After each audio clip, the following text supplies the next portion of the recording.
Welcome to all of you my YouTube channel DS classes biology. Channel को like करें, share करें और subscribe करें। लेटेस्ट वीडियो के नोटिफिकेशन को प्राप्त करने के लिए बेल आइकन को प्रेस करें ताकि लेटेस्ट वीडियो की जो नोटिफिकेशन है वो आपको मिलती रहे। हेलो एवरीवन, आज का हमारा टॉपिक है +2 क्लास का चैप्टर 11 बायोटेक्नोलॉजी। चैप्टर का नाम है बायोटेक्नोलॉजी प्रिंसिपल एंड प्रोसेस। देखिए, सबसे पहले बायोटेक्नोलॉजी है क्या। बायोटेक्नोलॉजी जो वर्ड है वो 3 वर्ड से मिलके बना है, bio plus techno plus logy. Bio का मीन होता है लिविंग ऑर्गेनिज्म, टेक्नो मतलब टेक्निक्स का यूज किया गया है और लॉजी का मतलब है स्टडी करना। यानी बायोटेक्नोलॉजी के अंदर हम टेक्निक्स का यूज करते हैं लिविंग ऑर्गेनिजम्स के ऊपर, और कोई भी एक स्पेसिफिक जो बायो प्रोडक्ट्स है उस बायो प्रोडक्ट्स को बनाने में हम बायोटेक्नोलॉजी का यूज करते हैं। फादर ऑफ इंडियन बायोटेक्नोलॉजी है किरण मजूमदार शाह।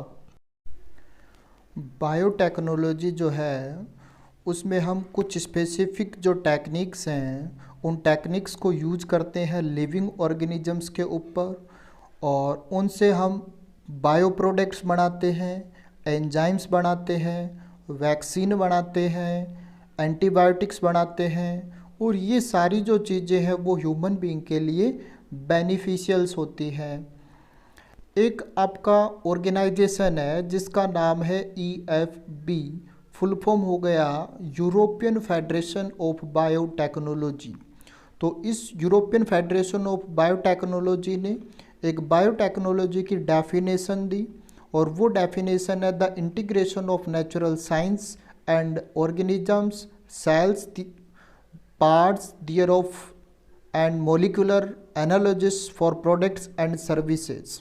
यानी कि नेचुरल जो साइंस है उस नेचुरल साइंस का हम इंटीग्रेशन करते हैं, ऑर्गेनिज्म, सेल या उनके पार्ट्स या फिर मोलिकुलर पार्ट्स जैसे कि DNA, जीन वगैरह, उनको हम यूज करते हैं, और उनको यूज करते हुए जो प्रोडक्ट्स हैं वो बनाते हैं, और उनको हम ह्यूमन बीइंग की जो सर्विसेज होती हैं बायो प्रोडक्ट्स वगैरह बनाने के लिए उनके अंदर हम इन सभी चीज़ों को यूज करते हैं। तो बायोटेक्नोलॉजी जो है वो बायोटेक्नोलॉजी ह्यूमन बीइंग के लिए काफ़ी ज़्यादा बेनिफिशियल है। इसके अंदर हम पुराने टाइम से जो प्रोडक्ट्स हैं वो प्रोडक्ट्स बनाने के लिए हम इसको यूज करते आ रहे हैं, और आज के टाइम में इसमें बहुत सारी ऐसी टेक्निक्स आ गई हैं जो इन प्रोडक्ट्स को बनाने में आपका हेल्पफुल होती है। बायोटेक्नोलॉजी जो है वो कोई आज का सब्जेक्ट नहीं है, इसको हम पुराने ज़माने से यूज करते आ रहे हैं। जैसे दही बनाने की प्रोसेस है, शराब बनाने की प्रोसेस है, तो उसके अंदर भी जो बायोटेक है उसका यूज होता है। बायोटेक्नोलॉजी जो है उसको हम 2 कैटेगरी में स्टडी करते हैं। एक है क्लासिकल बायोटेक्नोलॉजी यानी कि ट्रेडिशनल बायोटेक्नोलॉजी, दूसरी आती है मॉडर्न बायोटेक्नोलॉजी। सबसे पहले है क्लासिकल बायोटेक्नोलॉजी। इसको हम पुराने टाइम से यूज करते हैं। जैसे ऑर्गेनिक जो एसिड होते हैं उनको बनाने के लिए हम इसका यूज करते हैं, सिट्रिक जो एसिड होता है उसको बनाने में हम इसका यूज करते हैं, एथिल अल्कोहल या जो फर्मेंटेशन की प्रोसेस है जिसको हम शराब बनाने की प्रोसेस कहते हैं, उसके अंदर भी बायोटेक्नोलॉजी का यूज किया जाता है। जो यीस्ट होता है उस यीस्ट को डाल के बायोटेक्नोलॉजी की प्रोसेस है फर्मेंटेशन, उससे आपका शराब बनाई जाती है। इसके अलावा कर्ड मेकिंग जो प्रोसेस है वो भी आपका बायोटेक्नोलॉजी की प्रोसेस है, एंजाइमेटिक प्रोसेस होती है। यहाँ पे कुछ स्पेसिफिक बैक्टीरिया होते हैं जैसे लैक्टोबैसिलस, वो दूध जो होगा उसके अंदर आपका कर्ड में कन्वर्ट कर देती हैं। प्रोटीन जो उसमें प्रेजेंट होते हैं उस प्रोटीन को आपका पार्शियल तरीके से कोंगुलेशन करते हैं जिसके कारण वो कर्ड के अंदर कन्वर्ट हो जाता है। नेक्स्ट आता है मॉडर्न बायोटेक्नोलॉजी। मॉडर्न बायोटेक्नोलॉजी में कुछ कॉन्सेप्ट है जिनको हम यूज करते हैं, जैसे कि जेनेटिक मैनिपुलेशन, यानी कि जो DNA वगैरह होता है वो किसी एक ऑर्गेनिज्म से दूसरी ऑर्गेनिज्म के अंदर डालना, इस चीज़ को हम कहते हैं जेनेटिक मैनिपुलेशन। सेकंड आता है रिकॉम्बिनेंट DNA टेक्नोलॉजी, यानी कि इसके अंदर कोई भी जो माइक्रो ऑर्गेनिज्म में मोस्टली हम इकोलाई को यूज करते हैं। इकोलाई एक ऐसा बैक्टीरिया होता है जिसमें बाहर का DNA डाल दिया जाता है, किसी भी प्लांट या किसी भी एनिमल या दूसरे ऑर्गेनिज्म के DNA को वो अपना DNA समझता है और उस DNA की कॉपी बना लेता है। यहाँ पे जो नया डीएनए बनता है उस डीएनए को हम कहते हैं रिकॉम्बिनेंट डीएनए। इसके अलावा आता है जेनेटिक इंजीनियरिंग, यानी कि दो अलग अलग ऑर्गेनिजम्स जो होंगे उनके डीएनए को काट छांट के आपका तैयार करना। इसके अलावा आता है टेस्ट ट्यूब बेबी फॉर्मेशन। ये इन विट्रो फर्टिलाइजेशन की एक प्रोसेस होती है जिसके अंदर टेस्ट ट्यूब जो होता है उस टेस्ट ट्यूब के अंदर लेबोरेटरी के अंदर जो फर्टिलाइजेशन की प्रोसेस है वो करवाई जाती है।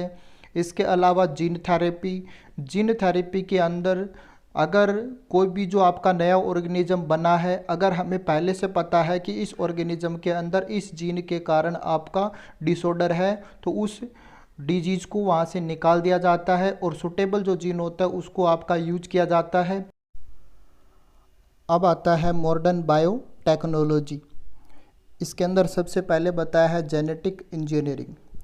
जेनेटिक इंजीनियरिंग का मतलब होता है कि जो जेनेटिक मटेरियल है डीएनए, उस जेनेटिक मटेरियल डीएनए को एक ऑर्गेनिज्म से लेके दूसरा जो ऑर्गेनिजम्स है उस ऑर्गेनिज्म को अंदर उसको डाल दिया जाता है और उसको मैनिपुलेट किया जाता है, उसका रखरखाव किया जाता है।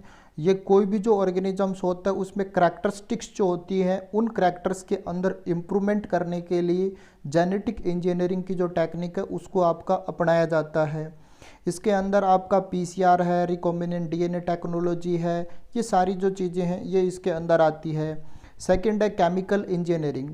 केमिकल इंजीनियरिंग के अंदर जो इन्वायरमेंट है उसको स्टाइल बनाने के लिए माइक्रो ऑर्गेनिज्म से, तो इस केमिकल जो इंजीनियरिंग है उसको आपका यूज किया जाता है। इसके अलावा दे रखा है सेक्सुअल रिप्रोडक्शन।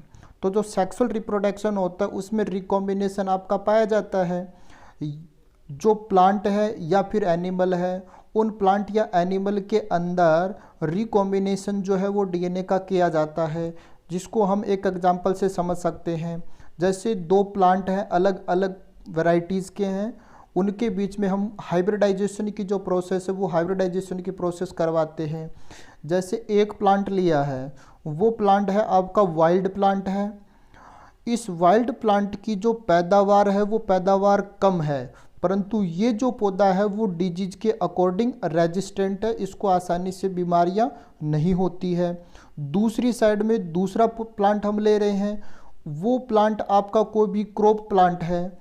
उस क्रॉप प्लांट की जो पैदावार है वो पैदावार तो ज़्यादा है, परंतु उसके अंदर आपका आसानी से डिजीज आ जाती है। तो अब एक पौधा ऐसा हो गया जो डिजीज रेजिस्टेंट है और एक ऐसा हो गया जिसको आसानी से डिजीज हो जाती है। एक ऐसा है जिसकी पैदावार कम है और एक ऐसा है जिसकी पैदावार ज़्यादा है।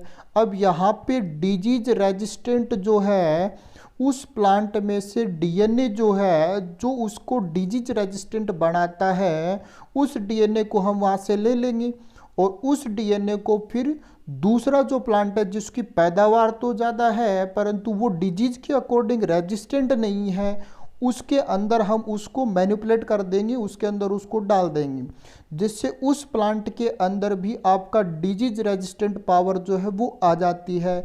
अब वहाँ पे पैदावार पहले से ही ज़्यादा थी, अब उसके अंदर डिजीज रेजिस्टेंट जो कैपेसिटी है वो भी आ गई, जिसके कारण जो प्रोडक्शन है वो प्रोडक्शन आपका बढ़ जाता है।